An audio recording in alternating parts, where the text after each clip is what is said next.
If you don't wear orange and brown, you don't matter. If you work for ESPN, you don't matter. And if you're jumping off the bandwagon, you don't matter. We are staying on that bandwagon. We always believe, and we have got a heck of a game coming up this weekend. Browns, Ravens. Gosh, it is maybe a must win, but it is going to be a rivalry game here. Let's kick it off with our first question of our beloved Baker. Please, no one jumping off the Baker bandwagon. Drew, Never. let's start with you. What do you expect in this Baker versus Lamar Jackson matchup this weekend? Yeah, it's going to be a fun matchup. I hope this is a thing for years to come. These two young quarterbacks, they're pretty exciting. I actually liked Lamar Jackson, coming out of college, and he unfortunately went to an illegitimate franchise, so now I have to make fun of him and call him a running back. That's just how these things work. The last guy went to my alma mater, went to Baltimore, had to hate him too. That's just how it works sometimes. Troy Smith ended up there too. What can you do? So the last time these teams played each other, Lamar Jackson managed to complete 58% of his passes, 0 touchdowns, 0 interceptions. He was sacked twice. He also ran the ball 20 times for 90 yards and 2 touchdowns, right? So, that's the sort of player that I think we're going to get. And when the Ravens played the Chiefs, the first team they've played with a pulse all year, Lamar Jackson was a 51% passer, 0 touchdowns, 0 INTs. He was sacked 3 times, and he also ran the ball 8 times for 46 yards and a touchdown. So, I expect his rushing numbers to be somewhere in between 8 and 20. Let's call it maybe 10 to 12 rushes. He'll probably run for about 50 or 60 yards, and he'll probably run for at least 1 touchdown, maybe 2. And I don't think he's going to have a whole lot of success against the Browns in the air, because I don't think he's a very good quarterback right now. But he can still be pretty dangerous if they can work in some play action passes and get some easy reads against obvious coverages, which tends to happen when you sell out to stop a team's running game. So, he's certainly a quarterback who can beat you. It's an offense that's interesting. You don't see anything like it in the NFL. They essentially run zone read, a collegiate type of a scheme where they try to run the ball more than they pass it. It's really unique in today's NFL, and they can be a decent offense if they can get that going, as they showed against Miami and to a lesser extent Arizona. Granted, those teams aren't very good, but he can still be pretty dangerous. On the flip side, I expect Baker Mayfield to be a little better, but this is a guy who has not looked comfortable thus far. And I don't think this is an offensive scheme issue. I think this is a Baker Mayfield issue. He's developed some skittishness in the pocket, which I hate to see. It reminds me of the old Butch Davis quote. Yeah, Eric knows where I'm going with that for Jeff Garcia. Yeah, skittish in the pocket. And what you've seen with Baker Mayfield is not what he showed in college. It's not what he showed his first year. And that is, instead of moving up in the pocket and keeping his eyes downfield and delivering a strike to someone, you've seen him drift in the pocket and eventually just bail out of it through the back and roll to his right. And that is really easy to defend. That is very Johnny Manziel-esque. That is very bad Jeff Garcia. That's a very easy quarterback to defend when you know that's his tendency, and that has been his tendency this year. So I hope that he sort of snaps out of it and starts to figure out what this offense is designed to do. But he has not looked comfortable this year, and this defense doesn't get any easier going into Baltimore to play. So I'm hoping that the Browns defense keeps this thing close again, and that they hit a couple of big plays over the top, and that's what propels them to a victory. Eric, what do you think? Is Baker going to shut down those guys who aren't wearing brown and orange? I sure hope so. I can see him eclipsing the 300-yard mark in the air. Probably get a pair of touchdowns. Unfortunately, throw one pick, and see him do a great handoff for Nick Chubb for a touchdown this time, which was not available last week.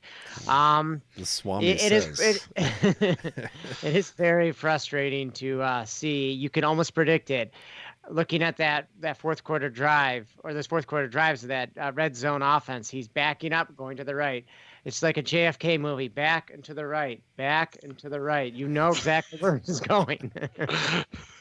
So You he's heard yeah, it he's here got- only on this podcast, ladies and gentlemen. Once again, um, so I mean, he's got to break those tendencies. When he feels that coming, maybe they bring OBJ for a jailbreak or something that he can throw a quick hitter. That's something that I could see Callaway doing once he gets back on the team. Whatever it takes, that at least can pull the defense that way that he's not, showing his hand almost immediately off the bat. So that said, I think he's going to have a good game. I hope that they can start going more underneath and stop waiting for those longer plays to develop. He's not having success there, bar none. It doesn't matter who he's throwing it to. It's not working. Maybe that'll work eventually, but I think until he gets confident with his offense and knows that he can throw the ball to any receiver at any time and they're going to make catches, then he's not going to do a good job. So this would be a good start this week. And I think for the offense to have success would be starting there and then working your way downfield. On the flip side, Lamar Jackson, Drew brought up a good point about kind of reverting back to old tendencies once you play better competition. And it reminds me of cover your ears, Ryan, but Timothy Richard Tebow, who he's shortened his stride. He's shortened his stride. His throwing motion's so much better.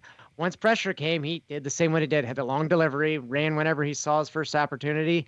And I think if the Browns can do what they have been doing on defense, they can try to get Lamar back into that type of thinking, which is, take off right when there's trouble. And, that I was expecting over 200 yards passing, but, if somehow they can, limit him to strictly running and, hopefully they can get Mac Wilson or some type of spy, which they didn't really do last year. Maybe it's Jamie Collins. I don't know, which wasn't very effective. Then they can, kind of speed this game up and, they've had success throughout the air this season. I agree. They have not played a tremendous schedule up to this point, but if the Browns can make him uncomfortable in the pocket and force him to do things that he has not been coached to do over the past few months, then I like their chances at least to keep this close, if not win this game. So try to take a page out of the Chiefs' book, and don't look like the other two horrible teams they played in the first 2 weeks. I'm never going to mention them. Yeah, for me, Baker still needs that third option. We're missing Njoku, Callaway, Higgins. Who is going to be that third person to step up? I saw a lot of OBJ getting double covered, man coverage on the outside, safety help over top. Just not too many options with OBJ in that previous game against the Rams. Maybe it'll be Jarvis to step up. We need a third receiver to step up. On the Ravens side, I'm hopeful that it's going to be this defensive line that contains Lamar Jackson, puts the pressure on Lamar, and just is the force they have been through this season. And just, if Myles Garrett gets a couple hits after the whistle, whatever. Just keep these things happen, These things happen in rivalry games, and this might be the top rivalry for the Browns schedule. And I don't even know. Think about Ohio State and how poorly Michigan has been playing. This might be the biggest rivalry for any of the Ohio State football teams, the football teams inside of Ohio. I think it's going to be heated this Sunday. Eric, what do you think? Is this going to be a heated rivalry game against these two very different but very familiar franchises? Definitely. If you look at the Browns schedule, this is definitely their most heated rivalry this year. I mean, maybe Kansas City, New England, because they played in the AFC Championship game, but they're not really two physical teams. So I'm just going to go back to what we said and say the Browns, Ravens. I would say maybe the Steelers, but Big Ben's done for the year. And the Bengals are an irrelevant franchise who nobody cares about, including their fans. So Browns, Ravens. I mean, we still have that history from '96 and on, and now we got something to play for. You hear Earl Thomas saying they're sick and tired of hearing about the Browns this, Browns that. I'm sick and tired of hearing about Lamar Jackson this, Lamar Jackson that. So I hope the Browns take a page out of my book and kind of talk amongst themselves. And try to get fired up that way too. And that was the whatever lady from Saturday Night Live, if you didn't know. So, like I said, these are two physical teams. The Ravens built themselves on running the ball last year, and I would not be surprised if they tailored a little bit of that game plan this week. Hopefully, well, for their sakes, hopefully to not get sacked over and over again by Myles Garrett. For the Browns' sake, I would like to see them utilize Nick Chubb to try to just shake things up a bit. Again, going back to the physical contest. And I can remember the 2007 game when Joe Thomas got punched in the face by Haloti Ngata, and I don't know if that's going to happen this week, but I would not be surprised if it was something close to that. And hey, the Browns won that game. I think that was the last time that we've won in that bad stadium. We'll just leave it at that, and hopefully they do it again on Sunday. Come on, Drew. Can the state of Ohio be responsible for the firing of 2 Harbaughs this year? No. What? John Harbaugh's a good coach. They're not going to fire. I wouldn't fire John Harbaugh. If John Harbaugh is available, I'll fire Freddie Kitchens tomorrow and bring Harbaugh in here. I have to slip in that, that was the lady from Saturday Night Live. Oh, you didn't know? Your ass better call somebody. I have no idea what he's talking about, but I'm still going to slip that in there. John Harbaugh's not going anywhere. I think that his brother might if and when he loses to Ryan Day, they're going to figure out, okay, like you're 0-5, man, like you're done. But who knows? Right. So if I get to include Ohio State, Michigan, I'm going to say that that's the biggest rivalry until the Browns beat the Ravens a couple times, and then it becomes more of a rivalry, right, like the Ravens have or had with the Ben Roethlisberger Steelers, right? Until the Browns are the Ravens' biggest rival, I don't think you can put that on a higher pedestal than you can something like an Ohio State, Michigan that the entire planet knows about in terms of a rivalry. So it's going to be Ohio State, Michigan for me for a very long time, maybe ever. But if the Browns can go into Baltimore and take care of business, I think that'll be the sort of the birth of this rivalry, right? The last game was really close. Baltimore managed to hold on at the end to get into the playoffs, and if the Browns can go back and beat them there, I think you've got the lore that a rivalry tends to be born from. So I will say the Browns started as a 3-point underdog. They are up to a 7-point underdog. So not a lot of people with a lot of confidence in our Browns, but sometimes that's the best time where you can sort of take advantage of somebody that doesn't think that you have it. So I'm hoping that we see the good Baker Mayfield for this game. It's difficult. There can be a highly competitive game against the Buckeyes and Wolverines. And no matter what either of those teams come into in that game, if it's highly competitive, Buckeyes come out as victors. You come out of that with, a ton of happiness. Right. Going into this game, though, with the doom and gloom surrounding Michigan and the doom and gloom surrounding the Browns going into this game, going into this, I feel like I will be much happier with the Browns win as opposed to an Ohio State win. I'm going to be happy with both of them. But Browns get this. Season's back on track, and we have those playoff hopes once again. But it's going to depend on a lot of things, and one of those things are what the Browns do with this offense.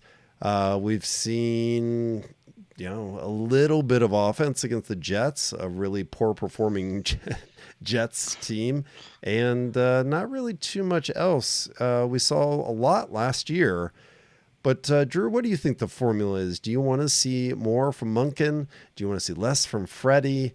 What do you think the Browns should do with managing who is the strongest voice in that offensive locker room? Yeah, it's a good question. It's sort of like a more Monken or a less Monken type of question, right? Like, do you want, Todd Monken to take more control over it, or do you want to see more like the offense we saw last year? And for me, the answer is more Monken. In 2018, the Tampa Bay Buccaneers, with quarterbacks who are not as talented as Baker Mayfield, they're not even in his league. I'm talking about Jameis Winston and Fitzmagic. They were third in total yards. Those two quarterbacks led an offense third in total yards, first in passing yards. They were the best passing offense in the league. This is an offense that works. It honest to God does. This is the team that scored the third most passing touchdowns. This team put up 48 points in New Orleans, at New Orleans. There were only 4 games throughout the year where they scored under 20 points. One of those games was at Chicago. This is an offense that can be extremely productive. And if you look at the Browns' personnel, this is not an offense conducive to the Todd Haley, Eric Croyel, 2 tight ends, running back, fullback, downfield type passing game, because they don't have the horses for that. They don't even employ a fullback anymore. The starting tight end's injured, and you're going to want to put 2 of them out there, right? So the way the personnel is set up, it is favored to more of a downfield passing game.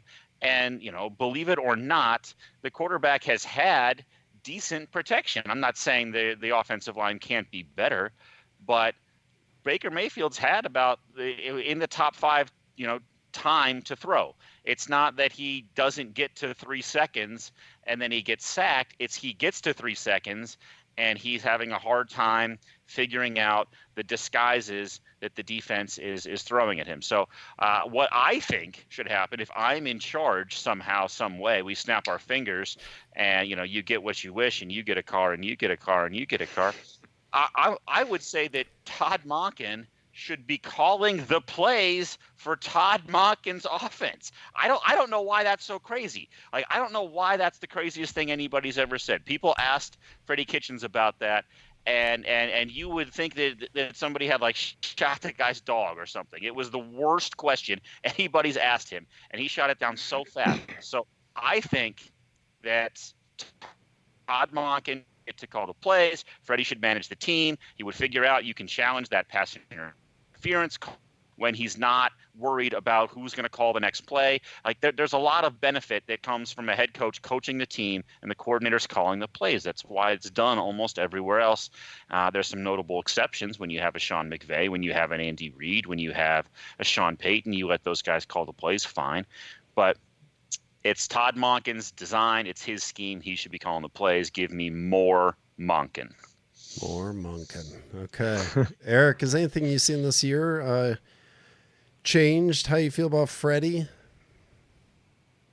Well, I would agree. I do like the backing off of Freddie. Should try to do other things with the team than kind of stick strictly with the offense. But if it ain't broke, don't fix it. So I'll take a look at that and say, last year worked. I think I would be okay with employing kind of that shorter, quicker, getting the passes out on time to try to keep that offense confident and moving the ball. Once the defense maybe would start adjusting, bringing the safeties down, bringing the rolling up the coverage, so the corners aren't more than 10 yards off the ball, then that's something that we can maybe employ some deeper routes. That is a very good point, and a very huge one is that there was a lot of double tight last year. So, that's a big game changer in what Freddie was running last year. Ricky Seals-Jones, my favorite guy, he's my favorite RSJ out of all time. He is your favorite RSJ. That is true.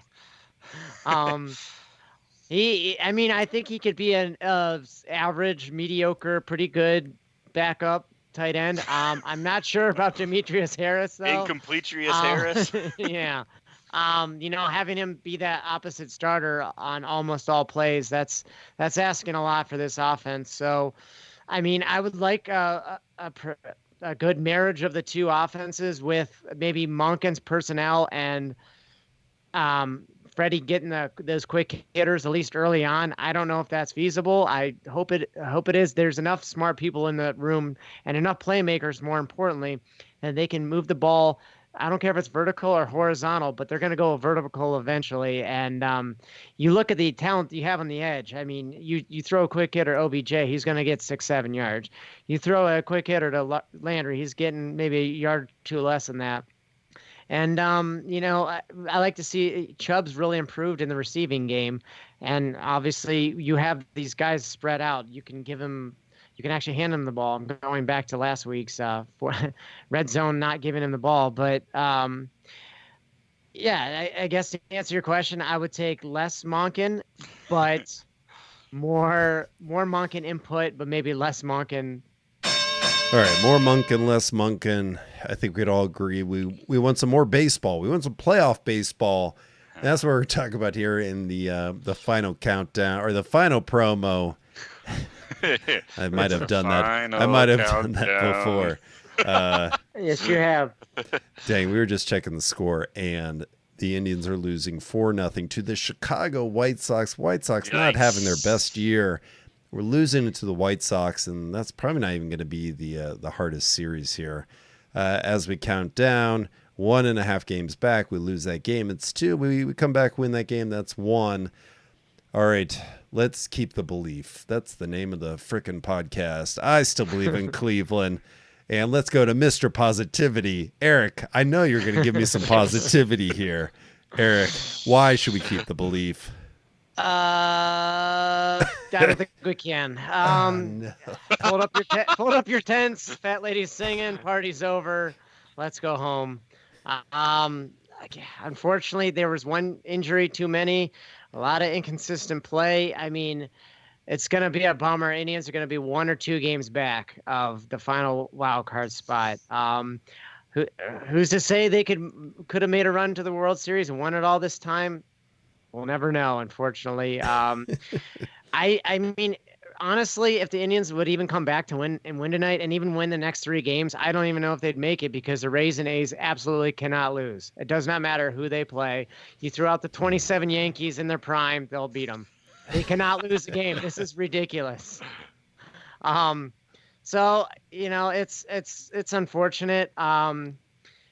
You feel bad for a bunch of those veterans that, they're losing another year. They're getting a year older, and that's probably Jason Kipnis' last game. Likely played as an Indian, and we'll see what happens next year. Hopefully, they'll make some acquisition of good players instead of kind of deleting some of the good ones. But that's neither here nor there. But hey, maybe the Blue Jays can come away with a sweep over the Rays, and the young guys, all those good players, his sons, can make it an incredible weekend for the Indians. That's my only saving hope for us. All right, Debbie Downer, enough. All right, Drew, this is now your chance. You have a chance to end this podcast on a note of positivity, a chance to believe in this team. Drew, this is your chance. I'm waiting for it. Are the Indians going to make the playoffs? No, they're not going to make the playoffs. No. I'm so sorry, everyone. So let's if they come back and win this game, right? They're down 4-love. It's the bottom of the 5th inning, so they have 3 more innings in them. Sorry, 4 more innings. I can math. They got 4 more innings. So if they do that and they get to 94 and 65, right? They would be 1 game back, and here's what is on the schedule after that coming up, right? So keep in mind, if they lose this game tonight, that's curtains, I think. So let's pretend they come back and win. Okay, keep hope alive. After this game, they play 3 games against the NL wild card leader, the Washington Nationals, a team that's won 90 games. a team that is, and it's in Washington, and it doesn't matter a whole lot in baseball, but still, it's not at home. And this is a team that they're not going to sweep the Washington Nationals. Excuse me. Washington has too much talent to go into their park and sweep them. So at best, I'm talking at best, the Indians get to 96 wins. All right? That's just math, folks. I'm not great at it, but I can count 93 plus 3 is 96. So the A's are already have 95 wins, right? The counting game they play tonight, this is Thursday, the 26th of September. They play 4 games, all of which are against the rough, tough 66 and 92 Seattle Mariners. To beat the A's, they have to lose 3 of those games. They get to 96 wins, right? If they win 2 of them, that's 97. That's more. So let's cross them off the list. Then we go to the Rays, right? They have 3 more games left. And they play the rough, tough Toronto Blue Jays and Vladimir Guerrero's son and somebody else's son and who knows, the 65 and 94 Toronto Blue Jays, knowing that all they have to do is win 2 out of 3. They get to 97, and that's it, right? So that's just where we're at. It's going to be crazy that a 95-win team, potentially even a 96-win team, isn't going to make the playoffs. And that's just the reality of how this season went. It just wasn't our year from what I can tell.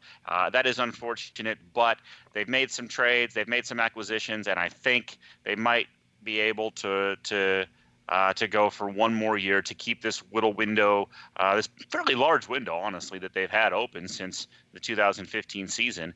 They might be able to keep this window open for one more year in the sun before they have to start moving on from some of these players. So I have a lot of faith in this Indians front office. I think that that they know what they're doing, and hopefully they can gear up for maybe one more shot at this thing. But that's just the way the math works, and unfortunately, we're going to see one of the very first 95-win teams probably miss the playoffs. True. It's just math, man. You guys are both hit me here. Yeah. Being an accountant, numbers don't lie. This is exactly what the Indians need. We've cruised into the playoffs too many years. This is the year where we have this unbelievable acclamation into the playoffs and the unbelievable story. We ride high into some playoff series that we would never win against the Yankees or the Astros. It's just unbelievable. Fingers crossed. We'll talk to you guys next week. I think you've been watching too many wrestling storylines, man. We will watch the Browns, who hopefully have a much greater probability this weekend. All right. Hopefully I'm right and you guys are both wrong, and I will rub it in your face. Sign me up for it. All right, talk to you guys next week. Go Browns. Go Tribe. Later. Go Tribe.